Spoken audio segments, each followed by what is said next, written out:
مبروك يا سمر، مبروك تخرجك في الجامعة ونجاحك، مبروك فرحتك الجميلة. سمر عنتر البنت المصرية الجميلة اللي يوم تخرجها كانت فرحانة بشهادتها بالمناسبة الجميلة، فغنت وفرحت ورقصت ونزلت الفيديو بتاع تخرجها الجميل على السوشيال ميديا.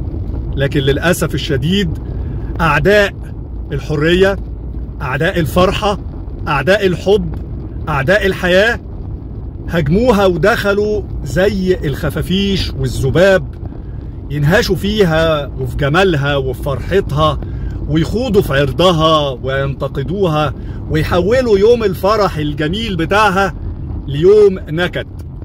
سمر عنتر البنت المصرية الجميلة بنت النيل اللي خارجة من بلد حضارتها وتاريخها وأمجادها كلها بتاعت حب وسلام وفرحة وفن جميل، حولوا فرحة البنت لسواد. سمر عنتر عملت ايه؟ أذت حد؟ ضرت حد؟ قتلت؟ سرقت؟ فسدت؟ كل اللي عملته انها فرحانة بتخرجها، رقصت وغنت.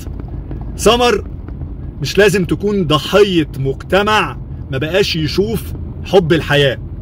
للأسف خفافيش الظلام ما شافوش السرقة اللي مالية البلد، الفساد، انعدام الضمير، انعدام الأخلاق، القمامة اللي مالية الشوارع، حالات الرشاوى، التحرش، شافوا بس الرقصة بتاعتها.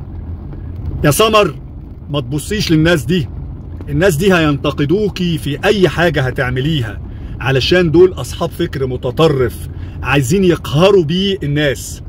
سمر انت بنت جميلة، خلي ثقتك في نفسك جامدة، اوعي تتأثري بخفافيش الظلام أعداء الحياة، ويا رب الناس تفوق بقى من الفكر المتطرف ده اللي هيضيع البلد. مبروك تخرجك يا سمر، مبروك حبك للحياة، عقبال كده ما تتعيني في وظيفة جميلة يا رب، ودايما تبقي محبة للحياة والجمال.